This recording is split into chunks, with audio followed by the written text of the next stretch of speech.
Hi friends, എല്ലാവർക്കും സുഖമാണല്ലോ. എല്ലാവർക്കും സുഖമെന്ന് വിശ്വസിക്കുന്നു.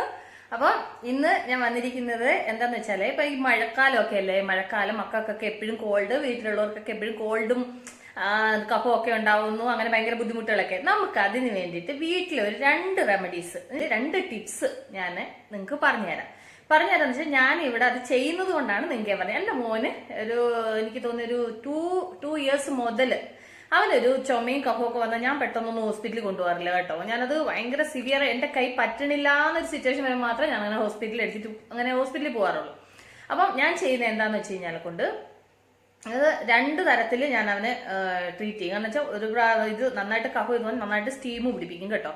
അത് നന്നായിട്ട് സ്റ്റീം പിടിപ്പിക്കും. അത് കഴിഞ്ഞിട്ടാണെന്നുണ്ടെന്നുണ്ടെങ്കിൽ പിന്നെ ഞാൻ ആദ്യം ഇഞ്ചി തിളപ്പിച്ച് വെള്ളം ഉണ്ടാക്കും. അത് ഇഞ്ചിയും തേനും കൂടെ ഒരു ഇതുണ്ടാക്കും, എന്താ പറയുക, ഒരു കഷായമല്ല, ഇഞ്ചിയും തേനും കൂടെ ഒരു മിശ്രിതം റെഡിയാക്കി വെക്കും. അതിങ്ങനെ 2 മണിക്കൂർ 1 അവർ ഒക്കെ വിട്ട് ഇങ്ങനെ കൊടുക്കും. ഒരു 3-4 ഡേയ്സ് ആകുമ്പോൾ അവന്റെ കഫവും ചുമയൊക്കെ അങ്ങനെ അങ്ങ് ക്ലിയർ ആവാറാണ് പതിവ്. തീരെ പറ്റാത്തൊരു സിറ്റുവേഷൻ മാത്രം ഉണ്ടെങ്കിൽ ഞാൻ ഹോസ്പിറ്റലിൽ അങ്ങനെ കൊണ്ടുപോകാറുള്ളൂ. ഇപ്പൊ എന്ന് വെച്ച് കഴിഞ്ഞാൽ ഇപ്പൊ അങ്ങനെയല്ല. ഇപ്പൊ എല്ലാവരും ഒരു ചെറിയൊരു ചുമയോ ഒരു കഫോ ഇതൊക്കെ വന്ന ഉടൻ നമ്മുടെ കുഞ്ഞുങ്ങളെ നമ്മൾ ഹോസ്പിറ്റലിൽ കൊണ്ടുപോയിട്ടുള്ള മരുന്നുകളെല്ലാം കൊടുക്കുക. നമ്മൾ അങ്ങനെ ചെയ്യാതെ ഞാൻ ഈ പറയുന്നത് പോലെ നിങ്ങൾ ഒരു 1-2 ദിവസം വെച്ചാൽ ഒത്തിരി സിവിയർ ആണെങ്കിൽ നിങ്ങൾ വെച്ചോണ്ടിരിക്കേണ്ട, ഹോസ്പിറ്റലിൽ കൊണ്ടുപോകണം. അല്ലാതെ ഇങ്ങനെ ഒരു മൂക്കൊലിപ്പോ ഒരു ചെറിയൊരു കഫോ ഒരു തുമ്മലോ അങ്ങനെ എന്തെങ്കിലുമൊക്കെ വരുന്ന സമയത്ത് ചെയ്യാൻ പറ്റുന്ന ഞാനൊരു 2 ടിപ്സാണ് ഇന്ന് ഞാൻ പറഞ്ഞുതരാൻ പോകുന്നത്. അപ്പൊ അതിനു മുമ്പായിട്ട് എന്റെ കൂട്ടുകാര് എന്റെ ഈ വീഡിയോ, എന്റെ ഈ ചാനൽ ആദ്യമായിട്ടാണ് കാണുന്നതെന്നുണ്ടെങ്കിൽ എല്ലാവരും എന്റെ ചാനൽ സബ്സ്ക്രൈബ് ചെയ്യണം കേട്ടോ. നിങ്ങൾക്ക് ഞാൻ അത്ര വാല്യുബിൾ ആയിട്ടുള്ള വീഡിയോസുകളാണ് ഡെയിലി ഇട്ട് തരുന്നത്. അപ്പൊ നിങ്ങൾ മിസ് ചെയ്യരുത്. എല്ലാവരും സബ്സ്ക്രൈബ് ചെയ്യണം,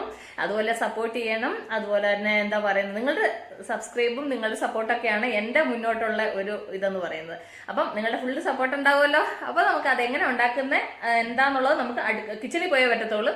കാരണം വെച്ച് കഴിഞ്ഞാൽ കൊണ്ട് നമ്മളെല്ലാം അത് തയ്യാറാക്കുന്നത് ആദ്യം എന്താ പറയുന്നത്, വെള്ളം തിളപ്പിക്കുന്നത് എങ്ങനെയാന്ന് നോക്കണം.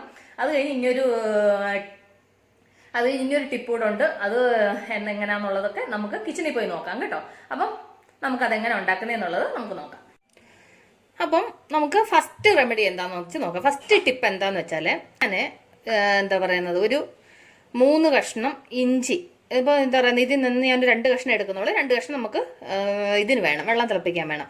അപ്പൊ ഞാൻ ഈ 2 കഷ്ണം എടുക്കും. നിങ്ങൾക്ക് നിങ്ങളുടെ ആവശ്യത്തിന് ഇഞ്ചി എടുക്കാം കേട്ടോ. ഇഞ്ചിക്കും പിന്നെ ഞാൻ എടുത്തേക്കുന്നത് തേനാണ്. ഈ ഇഞ്ചിക്കും തേനും നമുക്ക് കണക്കില്ല. ഇഞ്ചി കൂടുതലും തേൻ കുറച്ച് നിന്നോട്ട്. കാരണം വെച്ച് കഴിഞ്ഞാൽ കൊണ്ട് തേന്റെ മധുരം കൂടിപ്പോയി കഴിഞ്ഞാൽ ഇഞ്ചിയുടെ ടേസ്റ്റ് പുറകിലോട്ടായി പോകും. അങ്ങനെ ഉണ്ടാവാൻ പാടില്ല.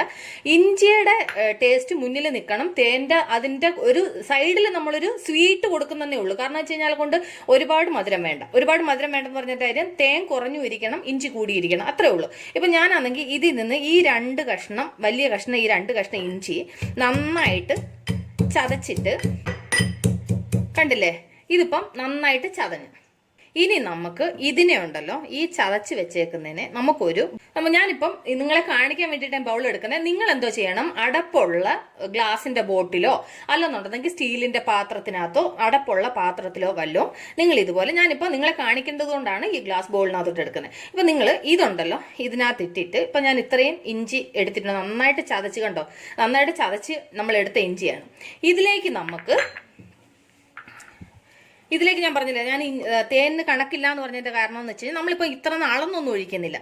ഇത് ജസ്റ്റ് ഇതിനകത്ത് നമ്മൾ ഈ തേനും ഇഞ്ചിയും കൂടെ അപ്പൊ നന്നായിട്ട് ഇത് കിടന്ന് കുതിരുന്നുണ്ടപ്പോൾ നമ്മൾ തേൻ ഒഴിച്ചു കഴിഞ്ഞ് ഇത് നന്നായിട്ടൊന്ന് ഇപ്പൊ നല്ല കട്ടിക്കായിരിക്കുന്നത്. നിങ്ങൾ ഇനി 2 മിനിറ്റ് കഴിഞ്ഞ് നോക്കുമ്പോൾ ഉണ്ടല്ലോ ഇച്ചിരി വെള്ളം പോലെ ജ്യൂസ് പോലെ ആവും ഇത്. ഇപ്പൊ നമുക്ക് കണ്ട് ഇതിപ്പം ഇച്ചിരി കട്ടിക്ക് എന്നാൽ അത് ആയി തുടങ്ങി. നമ്മൾ ആൾറെഡി എന്താ പറയുക, ഇഞ്ചി നീര് മിക്സ് ആവുന്നതിന് ഇത് ഇഞ്ചി നീര് മിക്സ് ആവുന്നതിനനുസരിച്ച് ഇതിന്റെ കട്ടി കുറഞ്ഞുകൊണ്ടിരിക്കും, തേന്റെ കട്ടി കുറയും. അപ്പൊ ഈ ഇഞ്ചി നീര് എന്തോ ചെയ്യണമെന്ന് അറിയാമോ, ഇതിപ്പോ ഈ ഇഞ്ചിയും തേനും കൂടെ നമ്മൾ റെഡിയാക്കി വെച്ചിട്ടുണ്ട്. ഇതിനെ നമ്മളാണെന്നുള്ളത് ഞാൻ പറഞ്ഞതുപോലെ എന്താ പറയുന്നത്, അടപ്പുള്ള ഒരു പാത്രത്തിനകത്ത് അടച്ച് വെച്ചിട്ട് നിങ്ങൾ ദിവസം 1 മണിക്കൂർ 2 മണിക്കൂർ ഇടവിട്ട് നമ്മുടെ മക്കൾക്കായാലും വലിയവർക്കായാലും, ഞാൻ മക്കൾക്കാണ് ഇത് പ്രിഫർ ചെയ്യുന്നത്. കാരണം വെച്ചാൽ മക്കൾക്ക് പ്രിഫർ ചെയ്യുന്നത്, ഇപ്പൊ ഈ മഴക്കാലമൊക്കെ അല്ലേ, തണുപ്പടിക്കാൻ കുഞ്ഞുങ്ങൾക്ക് വേഗം കോൾഡും ഇതും വരും. വീട്ടിലുള്ള വലിയവർക്കും കൊടുക്കാൻ കേട്ടോ, അല്ല ഞാൻ പറയാം. കാരണം വലിയവർക്കൊക്കെ എന്തെങ്കിലും ഒരു അസുഖം വന്നാൽ നമുക്ക് എങ്ങനെയൊക്കെ അഡ്ജസ്റ്റ് ചെയ്യും. കുഞ്ഞുങ്ങൾക്ക് അസുഖം വന്നാലേ ഭയങ്കര ബുദ്ധിമുട്ടാണ്. അതുകൊണ്ട് തുടക്കത്തില് ഇവർക്ക് ചെറുതായിട്ട് ചുമയും മൂക്കൊലിപ്പും അസ്വസ്ഥതയും തുടങ്ങുന്നു എന്ന് അറിയുമ്പം തന്നെ നിങ്ങൾ എന്തോ ചെയ്യണം, കുഞ്ഞുങ്ങൾക്ക് നമ്മൾ വീട്ടിൽ ഇപ്പൊ എല്ലാവരുടെ വീട്ടിൽ ഇഞ്ചിയും തേനും എല്ലാവരുടെയും വീട്ടിൽ മിക്കവാറും എല്ലാവരുടെയും കയ്യിലുണ്ട്. ഉണ്ടെന്ന് കാണുമായിരിക്കും വിശ്വസിക്കുന്നു. ഇല്ലെങ്കിൽ നമുക്ക് കടയിൽ നിന്ന് തേനോ അല്ലെന്നുണ്ടെങ്കിൽ വീട്ടിൽ തന്നെ തേൻ കിട്ടുവാൻ അത്രയും നല്ലതാണ്. നമ്മൾ കടയിൽ നിന്ന് മേടിക്കുന്നതിനെക്കാട്ടിൽ വീട്ടിലെ തേനാണ് ഏറ്റവും നല്ലത്. അപ്പം ഇത് നിങ്ങൾ ഇങ്ങനെ മിക്സ് ചെയ്തിട്ട് നിങ്ങൾ ഒരു പാത്രത്തിനകത്ത് അടച്ചു വെക്കുക. ദിവസവും 1 hour 2 hour വിട്ട് മക്കൾക്ക് ഓരോ സ്പൂൺ കൊടുക്കുക.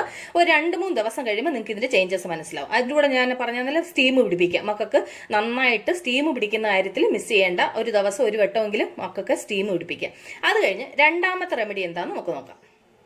അപ്പം രണ്ടാമത്തെ റെമഡി എന്ന് പറയുന്നത് ഞാനൊരു 5-6 നണി അല്ല ഒരു 10 നണിയോളം കുരുമുളക് എടുത്തിട്ടുണ്ട്. ഒരു 10 നണിയോളം കുരുമുളകും ഒരു ഒരു വലിയ കഷ്ണം ഒരു ചെറിയ കഷ്ണവും കൂടെ ഇഞ്ചിയും കൂടെ ഇടുന്നത്. ഇനി ഈ കുരുമുളകും ഇഞ്ചിയും കൂടെ നമുക്ക് ഇതിനകത്തിട്ട് ഒന്ന് ചതയ്ക്കണം. ചതച്ചിട്ട് ഞാൻ ആൾറെഡി വെള്ളം ഒരു 1.5 ഗ്ലാസ് വെള്ളം ഞാൻ തിളപ്പിക്കാൻ ഞാൻ സ്റ്റൗവിൽ വെച്ചിട്ടുണ്ട്. അപ്പൊ ആ വെള്ളം തിളയ്ക്കുന്നു.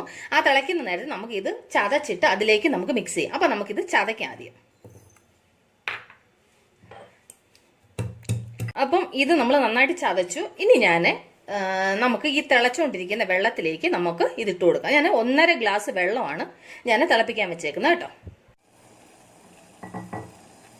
അപ്പം നമ്മളുടെ വെള്ളം നന്നായിട്ട് തിളയ്ക്കാൻ തുടങ്ങിയിട്ടുണ്ട്. ഇതിലേക്ക് നമുക്ക് ആ ചതച്ച് വെച്ചേക്കുന്ന കുരുമുളകും ഇഞ്ചിയും കൂടെ ചേർത്ത് കൊടുക്കാം.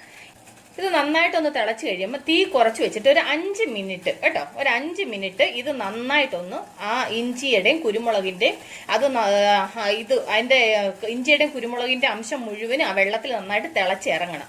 അതുവരെ നന്നായിട്ട് തിളപ്പിക്കണം. ഇപ്പൊ നന്നായിട്ട് തിളച്ചില്ല. ഇനി നമുക്ക് തീ കുറച്ച് വെക്കാം. കുറച്ച് വെച്ചിട്ട് അത് അതിനകത്ത് കിടന്ന് വെന്ത് നന്നായിട്ട് അതിന്റെ നീര് ഫുൾ ഇറങ്ങട്ടെ കേട്ടോ.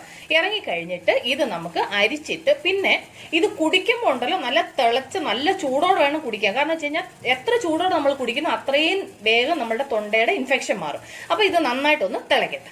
തീ കുറച്ച് വെച്ചൊന്ന് അടച്ചു വെക്കണം കേട്ടോ. കാരണം വെച്ച് കഴിഞ്ഞാൽ കൊണ്ട് അടച്ചു വെച്ചിട്ട് ഇത് ഫുള്ള് നീരാവിയായിട്ട് മേപ്പോട്ട് പോകണ്ട. ആ ഇഞ്ചിയുടെയും കുരുമുളകിന്റെ ഒക്കെ അംശം തിരിച്ചും ആ വെള്ളത്തിനകത്ത് തന്നെ ഇറങ്ങി അത് അങ്ങനെ അതിന്റെ നീര് ഫുള്ള് ഇറങ്ങി വെച്ച് അതിനകത്ത് കിടന്ന് തിളക്കിട്ടെ. അപ്പൊ തീ കുറച്ച് വെച്ചേക്കുന്നതുകൊണ്ട് തിളച്ച് തൂന്നുള്ള പേടിയും വേണ്ട. അപ്പൊ ഒരു 5 മിനിറ്റ് അത് അങ്ങനെ കിടന്ന് തിളക്കിട്ട് കേട്ടോ. അപ്പൊ ഒരു 5 മിനിറ്റ് കഴിഞ്ഞു. നമുക്കൊന്ന് തുറന്നു നോക്കാം. നമ്മളുടെ കണ്ടോ ഇഞ്ചിയുടെയും കുരുമുളകിന്റെ എല്ലാ അംശവും ആ വെള്ളത്തിനകത്ത് ഇറങ്ങി. ഇനി ഞാൻ സ്റ്റൗ ഓഫ് ചെയ്യാം. സ്റ്റൗ ഓഫ് ചെയ്തിട്ട് ഇത് നമുക്ക് അരിച്ചെടുക്കണം. അരിച്ചെടുത്തിട്ട് ഇത് ഇതേ ചൂടോടെ വേണം കുടിക്കാൻ കേട്ടോ. നല്ല ചൂടോടെ, എത്ര ചൂടോടെ നിങ്ങൾക്ക് കുടിക്കാൻ പറ്റും മാക്സിമം ആ ചൂടിൽ കുടിക്കുക കേട്ടോ. അപ്പം ഇത് ഞാനൊന്ന് അരിച്ചെടുക്കട്ടെ. അപ്പോൾ എന്റെ കൂട്ടുകാർക്ക് എന്റെ ഈ 2 ടിപ്സും ഇഷ്ടമായി കാണുമെന്ന് വിശ്വസിക്കുന്നു. ഇഷ്ടപ്പെട്ട് കാണുമെന്ന് വിശ്വസിക്കുന്നു. നിങ്ങൾക്ക് ഇഷ്ടപ്പെട്ടെങ്കിൽ നിങ്ങളുടെ ഫ്രണ്ട്സിന് ഷെയർ ചെയ്യുക. അന്ന് അവരുടെ മക്കൾക്കൊക്കെ ഇതിങ്ങനെ ഉണ്ടാക്കി കൊടുക്കട്ടെ. എന്താ പറയുന്നത്, അതുപോലെ തന്നെ നിങ്ങൾ ലൈക്ക് ചെയ്യുക, കമന്റ് ചെയ്യുക. അപ്പൊ എന്റെ ഈ ടിപ്സ് നിങ്ങൾക്ക് വാല്യുബിൾ എന്ന് തോന്നില്ലേ? അപ്പം വാല്യുബിൾ എന്ന് തോന്നിയാൽ നിങ്ങൾ കമന്റ് ചെയ്യണം കേട്ടോ, ലൈക്ക് ചെയ്യണം, ഷെയർ ചെയ്യണം കേട്ടോ. അപ്പം എന്താ പറയുക, ഇത് നിങ്ങൾ ഇങ്ങനെ ഉണ്ടാക്കിയിട്ട് കുറച്ച് അധികം ഉണ്ടാക്കിയിട്ട് ഫ്ലാസ്കിൽ ഒഴിച്ച് അടച്ചു വെച്ചാൽ മതി കേട്ടോ. അപ്പം പിന്നെ എപ്പോഴും ചൂടാക്കേണ്ട കാര്യമില്ല. ഓക്കെ, വീട്ടിൽ എന്താ പറയുക ഫ്ലാസ്ക് ഇല്ലാന്നുണ്ടെന്നുണ്ടെങ്കിൽ നിങ്ങൾ തിളപ്പിച്ച് അങ്ങനെ ഇട്ടിട്ട് എന്താ ചെയ്യണമെന്ന് അറിയാമോ? കുഞ്ഞുങ്ങൾക്ക് വലിയവർക്ക് അത് കൊടുക്കുന്ന സമയത്ത് നന്നായിട്ടൊന്ന് ചൂടാക്കിയിട്ട് ഒഴിച്ചു കൊടുത്താൽ മതി കേട്ടോ. അപ്പം നാളെ നമ്മൾ വേറൊരു ടിപ്പുമായിട്ട് വേറൊരു വീഡിയോ ആയിട്ട് നാളെ നമ്മൾ വീണ്ടും കാണുവരെ. ബൈ.